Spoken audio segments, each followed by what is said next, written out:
kulanti wacan oo wanaagsan daawadayaal meel kasta oo dunida ka joogtaan ku soo dhawaada barnaamijkeena aragti bulsho asbuucan ku daawan doontaan qodobo aanu isleenahay waa kuwii ugu xiisaha badnaa wararkii asbuucii tagay ee dalka Sweden.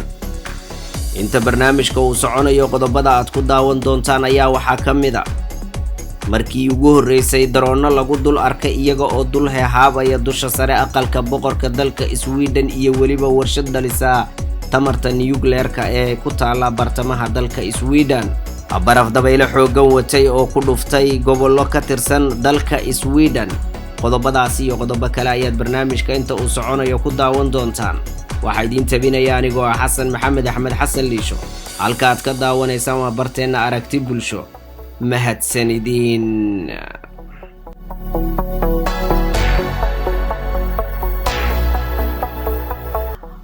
asbuucii tagay waxa ay ciidamada booliska dalka Sweden qaybtooda ka howlgala gobolka Uppland ee dalka Sweden soo gaaray warbixino sheegaya in ay hawada gobolkaasi dul heehaabayaan diyaaro nooca droneska loo yaqaan ee cidi ay saarnayn kuwa oo aan la garanayn cidda iska leh.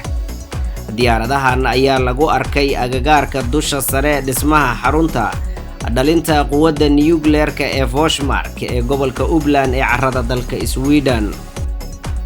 wararka sheegaya diyaaradahan aan cidi saarnayn ayaa sidoo kale tibaaxay in isla asbuucii tagay lagu arkay iyagoo dul heehaabaya dusha sare dhismaha aqalka boqorka dalka Sweden ee magaalada Stockholm ee caasimadda dalka Sweden sida lagu daabacay wargeyska Expressen.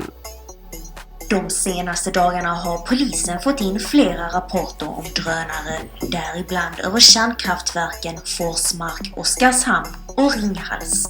Sent på måndagskvällen meddelade polisen att ytterligare drönare observerats nu på flera platser i Storstockholm som Drottningholms slott. asbuucii tagay waxaa ka dhacay gobollo ka tirsan dalka Sweden baraf dabaylo xoogan watay ka oo ay si aad uga digtay hay'adda saadaasha hawada ee dalka Sweden.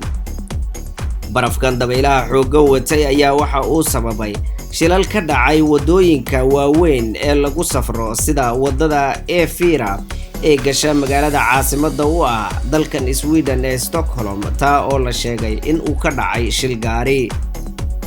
waxaa sidoo kale uu saameyn xoogan u geystay isla mar ahaantaana uu ku dhuftay gobollo ku xeeran badda Östersjön ee jasiiradda Gotland.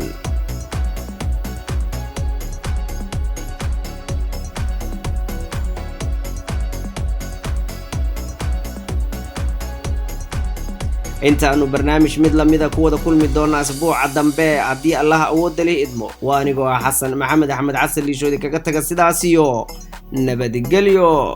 amaana Allah.